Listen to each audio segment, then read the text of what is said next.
Hey, Marissa. Thanks for jumping in. Hello. Hey, anything big you guys are seeing with the listing market right now? Is anything catching your eyes or catching your attention that you didn't see happen before or you hadn't seen in the last couple years or the last 10 years? You seeing something that might be catching your attention, like it just doesn't feel right or it feels different? It almost feels exciting, but it might not be. I'll tell you why it might not be. Anyone feeling any push in listings? You have more listing calls coming in than you do buyer calls. No, nobody? I wish. Really? Well, I will tell you that we're seeing more buyer and more listings hitting the market right now than we've seen in a long time. Seeing a big push in listings. More Yes, than, Sean, I you have know, more listings than buyers. there you go. Thank you, Karen. You're welcome. Got one. We got one in our 2% of people here. Yes. Top 2%ers. Um, It's been pretty big across the nation. We've seen properties sitting on the market a little bit longer than when they should be selling. We're also seeing more listings hitting the market than we have in the last at least 3 years, if not 5 years. There's been some statistic numbers out there saying that we've had more listings hit the market, but remember that's also including new construction too. But more listings hit the market than we've seen in the last decade. And that goes back to a while because you would think that during COVID, when we had that big COVID push, that we were having a ton of new listings. We weren't. We had too many buyers because we had such low interest rates, but we didn't have enough listings. That's why we had that frenzy. We didn't have enough I listings. asked that, Sean. I mean, do you think that's the interest rates is what's holding the buyers back? That's a pent up demand item. Yeah, a lot of people are waiting. It's scary, or they've tried to get qualified. I mean, how many people have you tried to get qualified and then they're like, "Oh man, that payment's way too high." Once they start doing the math and realize what the payment's going to be. Yeah, it's been a big deal. So yeah, I mean, that's a pent up demand item. Yeah, Chris, that's right on. We've got a lot of people that are waiting to see, still sitting on the fence, or want to buy, a lot that want to buy, but they can't. Or they could qualify, but they only qualify for 150,000 or 200,000. And good luck finding something like that. It's really hard. It doesn't matter where you're at. It's really tough. But so we have this little situation going on where you have a lot of buyers that want to buy but can't buy, and you have a lot of new listings hitting the market because they need to move somewhere or they want to move somewhere. But a lot of that is coming from new construction. There's a big push of new construction going on right now nationally across the entire nation. But a lot of those new construction that we've seen some price reductions coming back. So that might be a sign of, okay, we are feeling 2006 going on right now, where we were starting to flood the market with too many. So maybe we need to hold up our building. We could see that starting to happen. Hopefully that does happen, really. I hope it does. Because if that does happen, that might help us hold back our buyer's market scenario that we've been talking about. Oh, so definitely there's some things that you might be feeling right now that are just, is this a good market? Is this a bad market? There is no such thing as a bad market. You don't buy when you're high or you're low, you buy when you can. And that's something you should be telling every one of your buyers out there. You don't buy when it's high or when it's low, you buy when you can. Refinance later because the market, even if you bought it on the down curve, it will go back up. That's pretty typical. It will go back up. So you'll be all right. You'll be fine. Um, just know that when you're feeling a market like this, you're starting to see something happening like this, you've got to choose to be the expert in your career, in your industry. And your industry is that you educate yourself on how to deal with that type of market. If you didn't live through 2006, 7, 8, 9, if you didn't live through that, then educate a little bit on how realtors were doing really good. Because what you're going to see is you're going to need to hold a lot more listings to sell the same amount of properties. If you're typically closing 25 units a year, if you're typically closing 50 units a year, if you're a team and you're closing, anywhere from 70 to 100 to 200 to 300 or 500 properties a year, and you want to sell the same amount in a buyer's market, you can. You're just now focusing on listing more properties and being that expert in the area because there's going to be so many opportunities coming about. Every neighborhood right now, you're going to see anywhere from 3 to 5 new properties hit the market. Now, 2 years ago, you were lucky to see one, but you were at least going to see one. There was going to be 1 to 2, and I'm talking about any tight-knit neighborhoods, you know. You're not seeing as many hit the market because we were low inventory. Now you're seeing 5, maybe even 10 new listings hit the market. Every one of you knows there's 1 or 2, if not up to 5, in your own neighborhood you live in right now. There's for sale signs everywhere.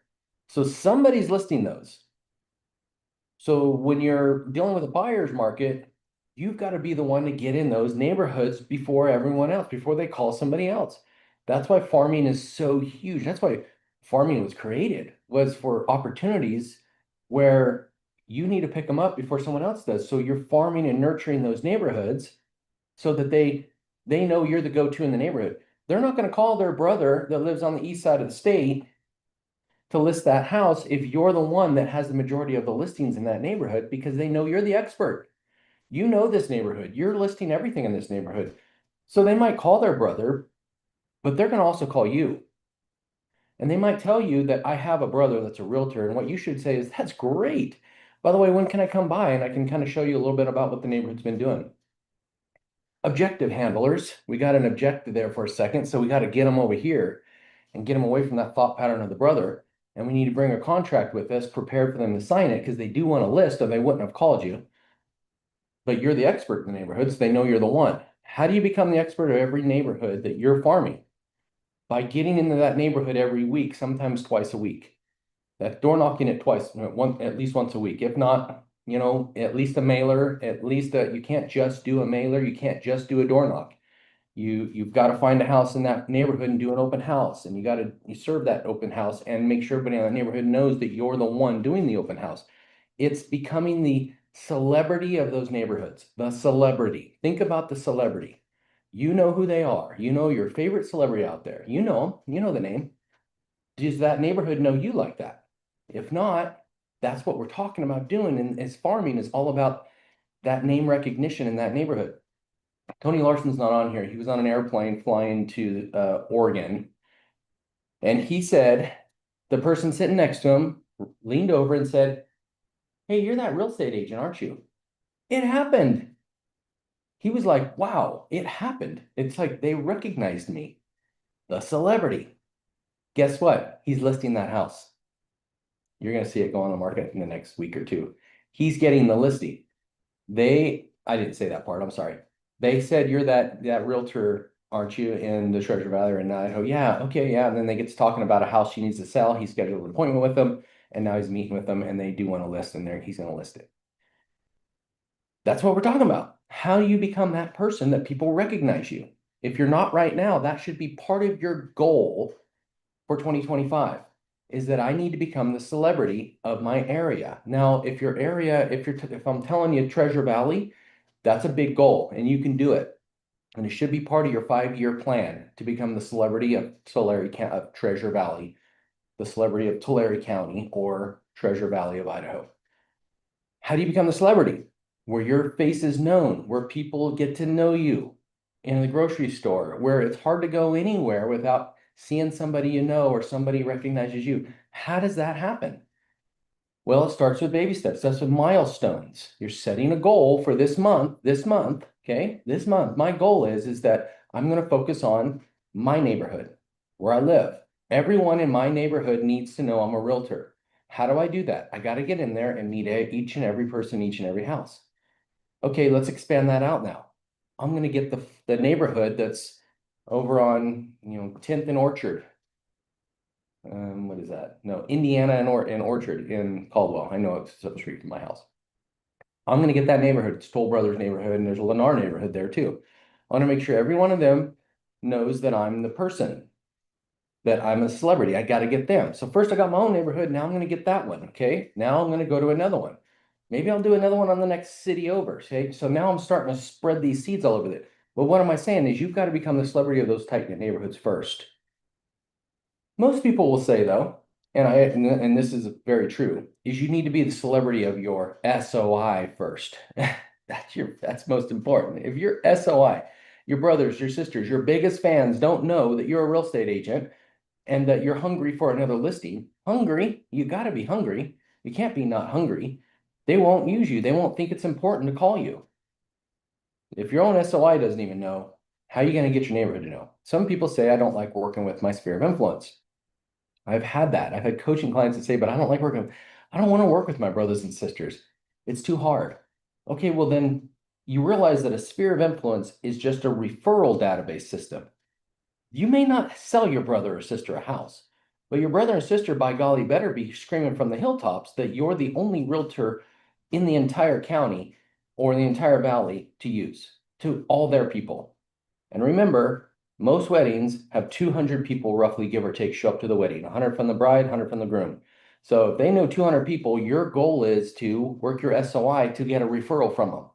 Understand, okay? You don't want to work with your brother or sister. You don't want to ruin the relationship with family, whatever, to each their own, okay? Whatever you want to do. But by golly, they better be screaming from the hilltops for you. So when your conversation is, hey, who do you know that might want to buy, sell, or invest in real estate, blah, blah, blah, blah, blah.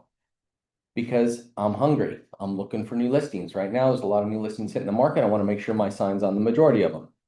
And you're focusing on that. Okay, now we're going to do that to your neighborhood. And we're going to hit that neighborhood every single week. Either a flyer, either paying a high school kid that needs a job right now. I know a lot of them. I don't know if you know Jennifer Hansen, but her boys are hungry. She's got some high school boys that need some work, and they're working. I've got a few jobs that I'm lining them up for. Those boys want some work right now. Give them $100. Tell them to pass out 100 flyers, $1 a flyer, and they'll do it once a week, once every other week. That's $200 for an entire month. You hire a high school kid to go pass out some flyers. They're not talking real estate. I've heard some broker associates and broker managers saying that we don't do that. That's bad. That's not legal. Yes, it is. And if you're on here, call me. We'll talk. You can send a high school kid to go door to door and hand a dang flyer. If they start asking questions about real estate, the high school kid says, here's his card. Call him. That's all they're doing. Okay? Nothing else. They're not talking real estate. They're not allowed to talk real estate. They're just passing out a flyer, people. My goodness. All right. So that's one of the seeds they're planting every other week. You're sending out mailers. That's an important part of farming a neighborhood. But most people, I'm sorry, most people, that's all you do is pass out flyers, and then you wonder why you never got a listing. Because they went in the garbage. But if you door knocked it the week after they got those flyers to say, hey, I sent you a flyer in the mail, I just wanted to introduce myself. I'm the neighborhood real estate agent in this area. I know there's probably a couple of us, but I'm one of them. I wanted to meet you face to face. Did you get my mailer I sent you last week? Oh, yeah, I did see that. They threw it in the garbage, but at least they confirmed. Now they know you face to face. Okay, great. Next week, I'm going to send a high school kid about a property for sale in the neighborhood, and all they're going to do is pass them out a flyer and say, here you go, just telling you about one of our properties for sale. Usually the neighbors want to know about something for sale in the neighborhood. Shawn asked me to hand you this. Have a great day. Bye. If you have any questions, his name's on the information. Have a great one. Bye. And they go to the next one. It should only take a high school kid an hour. That's $100 an hour. I'm sorry. You can actually do it cheaper. You can do it for $30. That's $30 an hour. I said $100 because I usually do a couple hundred flyers, not just $100 flyer. So I usually pay $100 and I hit a couple neighborhoods. They do about 200, 250 homes for $100. So I'm gonna lower it, okay? $20 an hour, $30 an hour. Some high school kid would love that money. It's great gas money. It's money for them to go do some stuff for the summer, whatever. Pay them $60, tell them to go hit 200 neighbors. That should only take an hour, and this is the reason why. They're not talking to people. They're just handing a flyer. That's it. Hand a flyer, move on. All right, what else are they going to do? You need to find a house to do an open house in that neighborhood. They need to see your signs. They need you to door knock and invite them to the open house. Okay, so now think about this, guys. Think about this. Gosh, I scream it from the hilltops that we should be doing this stuff. If you're not getting all the listings right now, this is the reason why. You're not meeting enough people. You're not meeting enough people face to face. The text messaging is great. I get them all the time and I delete them and I mark them as spam. Even if it's some realtor that's trying to, ask me if I've got any fixer-uppers in the neighborhood. Mark it as spam and move on. All right, come on, stop that. Call me. Hey, Shawn, just check. I want to introduce myself. Why are these flippers not calling me? I'd love to work with them, do some wholesales with them or something. Stop texting me your fake little in your CRM text messages. I'm not the public. I do the same thing. Call me, get to know me. Better yet, invite me to coffee. Stuff like that is what you need to be doing every single week. How many coffee appointments can you have a week?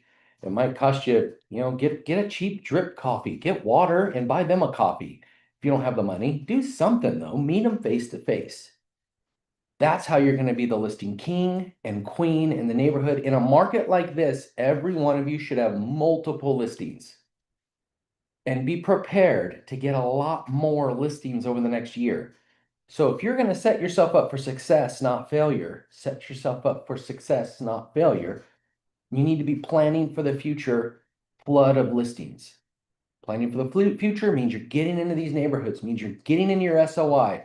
You're getting into for sale by owners and expireds and introducing yourself and inviting them to stuff. Heck, I talked to an agent this week that's doing an open house on a dang for sale by owner. She's doing an open house on a for sale by owner. And I said, that's so cool. Great job. She goes, yeah, I got to figure out one way to get in front of them constantly. So I've been asking them, can I do open houses on yours? Great job. So she's doing it. They loved it. Every agent's been trying to pick them up on their listing. One agent asked if they can do an open house on their property for them and try to help pick them up a buyer, try to help them. Wow. Isn't this mind-blowing work we do here? Come on now. It's not mind-blowing, it's easy. It's not that hard. Oh, so much fun. All right, I'm teaching a class tomorrow morning for our BNI group. Finally have my opportunity to do it. So I'm going to share my slides here. Slideshow. Can you guys still see this? Okay, good. Let's see if I can figure out how to go back. There we go. So this is my slides I'm doing. So this is my family. Not all my family, but some of my family. Why is it not going backwards? Oh, there we go. There's my family. That's my whole family. So that's my kids, my grandkids, my grandbabies, my daughters, my son-in-laws, and my son right there in the middle. He graduated college. So we all went to Monterey last weekend for his graduation. We got a chance to actually take a big family picture. It's so fun. This is my daughter. So she's my graduate this year. Actually, she's a promotion. So she's fifth grade to sixth grade promoting. So they had a little promotional event. It was a lot of fun. And that's my son graduating Monterey State. We had a great time. We had a chance to go visit, see family. It was good. So what does time management really mean? You're sick and tired of time management. You're sick and tired of that word. It's like, oh my gosh, but what does it really, really mean? Let me ask you this. And I'd love for you to either unmute or put it in the text, in the chat. And please play along in coaching. Please play along in coaching. It's so much more fun and engaging for all of you if you play along. Put in the chat or speak up out loud. What is your most important lead source right now? What is your most important lead source? And Blanca says her listings have been sitting much longer.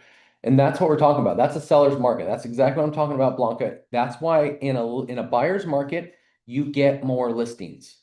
That's important. You want to sell the same amount as you were before, your listings are going to sit. So you get one on the market, it's going to sit. You talk to the seller often about price reductions, or every once in a while, then price increase, and followed by a price reduction. Every 10 days, no showings, 10 showings, no offers, we've got to adjust it. And explain to the seller that every time we adjust it, it sends a new push notification out to all the people that are watching it. Otherwise, the whole concept of it getting cold is not that it got cold on the MLS. It's that people didn't get that push notification anymore. We want them to continue to get a push notification. They could sit there for 6 months and then you reduce the price. And guess what? 1 million people just got a new push notification like it was a brand new listing on the market. Those are the things tell your sellers often, but go get more listings because that's what happens in a buyer's market is one listing will not cut it. 2 listings will not cut it. 5 listings will not cut it. You need 15 to 20 listings to sell the same amount as you would in a seller's market. You need at least 10 listings. If you're typically selling 25 units a year and 30 units a year, something like that, and in a good market, in a buyer's market, that's usually maybe you sell You know, at one point in time, you hold 1 to 2 listings, 3 listings maybe. In a buyer's market, you got to hold 10 plus to sell the same amount of properties. So it's all about the numbers game. Got to get a lot. Great, though. Thank you for responding. That's exactly what I was talking about. Chris says, for me, I'm trying to get into open houses to find potential leads through the buyers who come in. So just know that the open house is just the excuse to get to know the neighbors. And you want neighbors in there because the neighbors are going to list someday, or they know somebody that might want to move into the neighborhood. So the open house is the excuse. If we put a sign out front, post it online, and pray that people show up, we might get 1 or 2, and that's it. And that's 1 or 2 great opportunities. So let's not put that down. If one person comes in your open house, that's a successful open house. Because if that one person brought 5 family members, each and every one of those 5 people are individuals who may buy a house someday. So you want to get to know the whole family. So you actually had 5 people if one family came through a 5. You had 5 visitors. Count all 5. Get to know all 5. Ask the family who signed in, hey, you had other family members in there. I'm sure they're going to want to buy or sell someday. So I want to make sure that they have my contact info too. Please share it with them. If it's an 18-year-old kid, that kid's going to be 20 someday, 21, 22, probably buying his own house if he's a go-getter, he or she. So it's great. But just remember that open house is the excuse to get to know everyone in the neighborhood. It's the excuse to reach out to your seller, your SOI during the week and invite them to your open house. It's the excuse the open house is the excuse to create more opportunities with a lot more people. If you just have 1 or 2, it'll be a struggle. So far, it has been my SOI. Way to go, Samantha. Yeah, I mean, SOI, Samantha's had a lot of sales. She works with us on our team.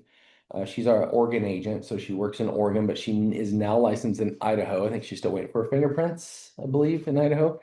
But that girl is just like, hey, where'd you get this lead, Samantha? Oh, it's my SOI. Great work. I mean, it is usually 90%, 95% of somebody's source of business you're going to find is their SOI. It's a big one. So way to go. Thank you. That's 2. What do we got?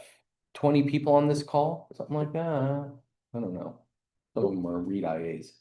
How about Crystal, Kevin, Sierra? What is your primary source of leads? Where do you get the majority of your great conversations? That's another way to word it. Where do you get the majority of your greatest conversations? And you need to have this out as my number 1 source.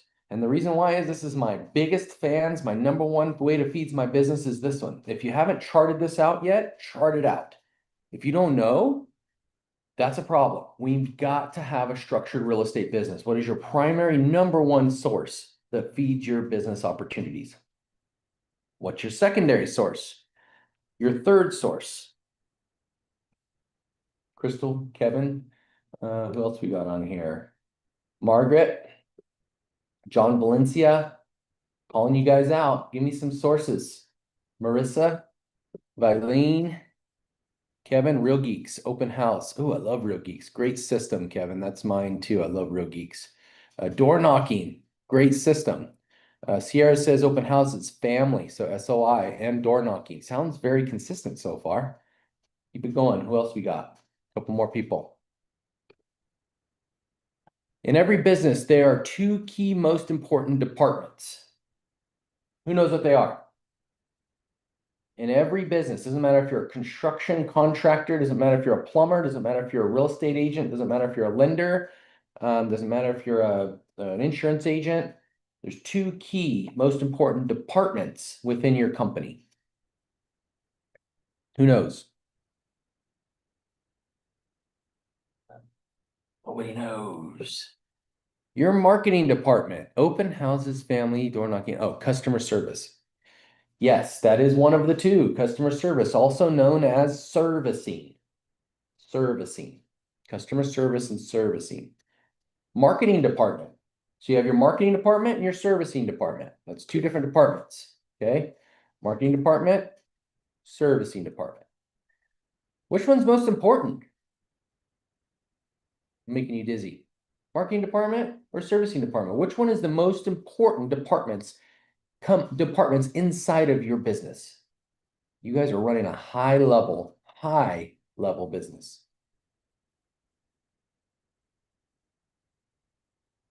Okay, is it smart to focus on servicing department over the marketing department? What comes first, the chicken or the egg? What comes first? Did the egg show up or the chicken?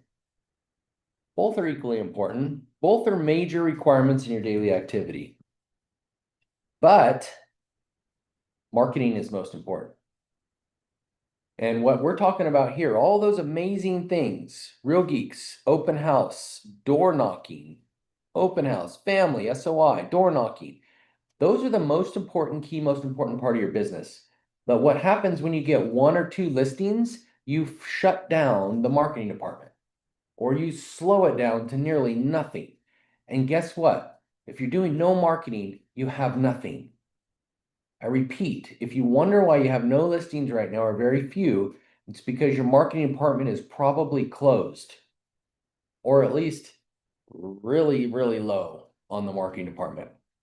It's like a faucet. When you have the water on full bore, you get so many leads that you're servicing too much and you shut off the water. No, don't ever shut it off. You got to keep it going. I'm going to introduce Tiffany tomorrow. She's a marketing rep. If you don't know Tiffany or Finder IQ, she's an amazing marketing person. She is excellent on SEO. She is excellent on building websites that actually produce high level leads. She will make your online presence go skyrocket. And she's local in Idaho. Tiffany with Finder IQ. Search her, Google her. Help her see SEO by just Googling Finder IQ. Tiffany Hayes, that's her last name. Business ownerships are CEOs. You're all CEOs of your business. Maybe you're a killer at marketing and amazing at servicing, but you like the marketing better. So what do? What if you like the marketing better? You're really good at servicing, but you really are sick and tired of people. You're sick and tired of showing homes. That's when you build a team. It's time to hire. So what if you're really good at servicing, which is 99.9% of real estate agents out there? You're really good at servicing. You're good at talking to people once you get somebody interested. But to get somebody interested, you're not doing the marketing to get that. You're not getting in front of people. You're not door knocking. If you don't want to door knock, don't door knock. Call them. Call everyone in that neighborhood. Stewart Title now. I'm sorry, Stewart Title Forever Farm. We showed you guys that last week. Stewart Title Forever Farm is excellent to give you phone numbers, email addresses. You can sit there and call every one of them. There's so many different ways out there. You can call absentee people. You can call so many different people. You can call people that are unfortunately going through a divorce or a death in the family. You can physically sit there in your house and never leave and call them. Or you can go get in front of them face to face and get it faster, because that's going to get it faster, is to go face to face. Now, here's the deal. If you're going during the day, Monday through Friday, that's great. 8 o'clock to 12 o'clock, it's been proven to be the best time to get in front of people. That's great. But if you're not getting in front of people, no one's answering the door, do you just say, unfortunately, it didn't work? No. You find another time in the day to go door knocking when they are home, because you're door knocking them when they're at work. Just throw that out there. So maybe you're good. Time to hire. But the key most important part is that you cannot shut down the marketing department. So if I am a construction worker, all right, and I have a marketing department in the morning that I have open from 7 o'clock to 10 o'clock, most construction workers don't do that. Most contractors, general contractors, don't do that.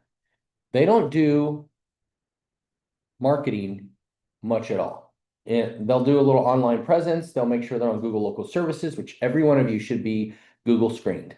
If you're not Google screened, go to the ICC modules, Brian Eisenhower's module series. There's a full module series on becoming Google screened. Okay? And it's excellent. Just had somebody in our brokerage, Jackery, going through it to redo hers because hers had a few problems to re-get Google screened. And she's in the process of the background check right now.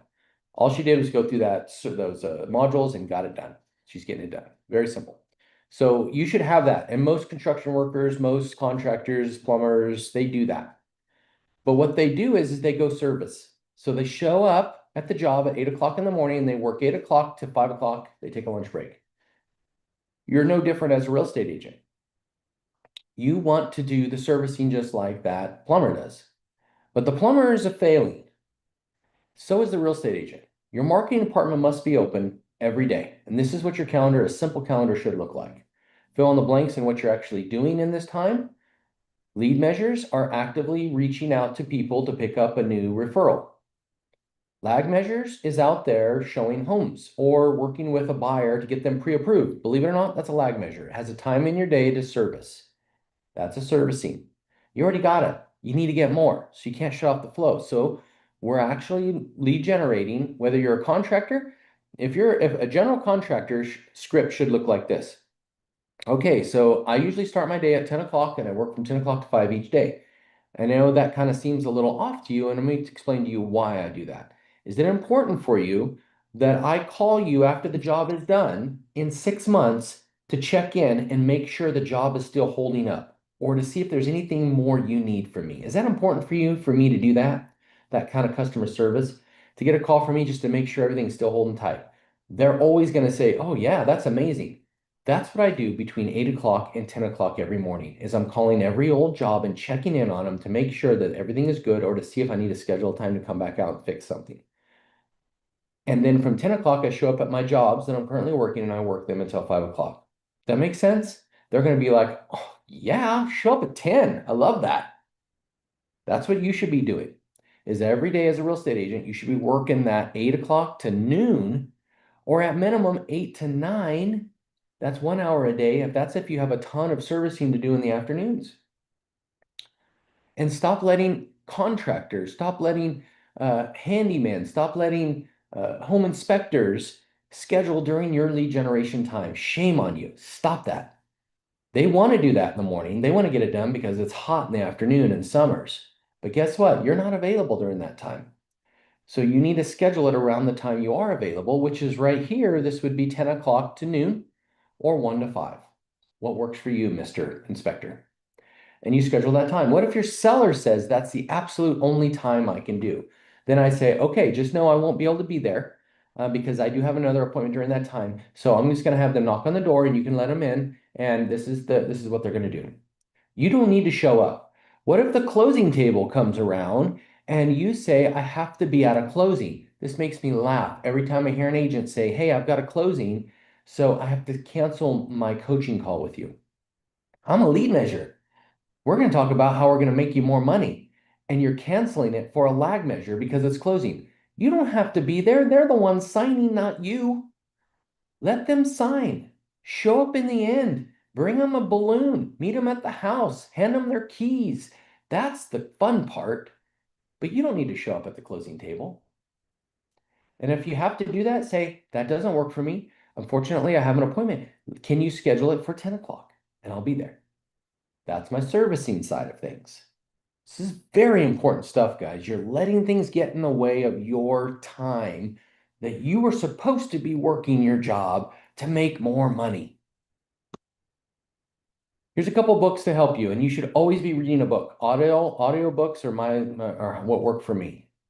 Or you should be inside of the ICC module series or some sort of coaching module series consistently every day, doing exactly what we're doing right now, coaching you, giving you more content, more things to do. All right. Feedback. I yelled at you. Yell back at me. Tell me you're a fool, Shawn. This is not hard stuff. What's hard is doing it consistently, the same every day. It is a consistent digging a trench, but you're not having to get calluses. I got a callus right there. You can see, not a callus, a blister. I was hoeing some weeds yesterday in our driveway. If I had to do that every day, I would have blisters all over my hands, right? Probably, or they'd be really tough hands. That's the consistency I want you to do when you're making your calls every day, when you're door knocking every single day. If you door knocked every day and said, I'm going to hit every neighborhood on the west side of Nampa, Idaho, until I've talked to every day 25 people, and then I can quit. I have to physically talk to 25 people. What do you think the odds are of you having multiple listings or multiple buyers right now? Because you might have to talk to 100 people. You might have to door knock 125 doors to talk to 25 people. What are the odds of you being the top producing salesperson for that month? Very high. Because you're being consistent to a system every day. Even though today I might talk to 25 people and get 25 no's. That's okay. I'm not going to quit. I'm going to do it again tomorrow. I might happen again tomorrow. I might get 25 no's. I'm going to do it again the next day. The next day, I might get all of a sudden 6 yeses out of 100 doors and 25 conversations. That's how it works. It's typically, you just got to stay consistent to keep that roller coaster going like this. But sometimes you're going to get no's, and all of a sudden you're going to get a bunch of yeses. But you're never going to get anyone that's going to kill you. Oh, I said that's a bad word. No one's going to hurt you. Nobody's going to hurt you. They're all going to be fairly nice. Some people might slam a door in your face, but did it really hurt you? No. You're not in the hospital. You're doing the job that you've worked hard to do to get your license. You're doing the job every single day. It takes consistency, and you will see crazy fun success. Think of the odds. The odds are way up there. Go get it, guys. It's not going to come to you. You're amazing people. Let me know if you need anything. Thanks, Shawn. You're welcome. Thank you, Chris. Thank you, Shawn. You're welcome. you. You're welcome. Have a great week. Thanks, Shawn. Welcome, welcome. I'm gonna call you in a couple minutes. All right. Bye.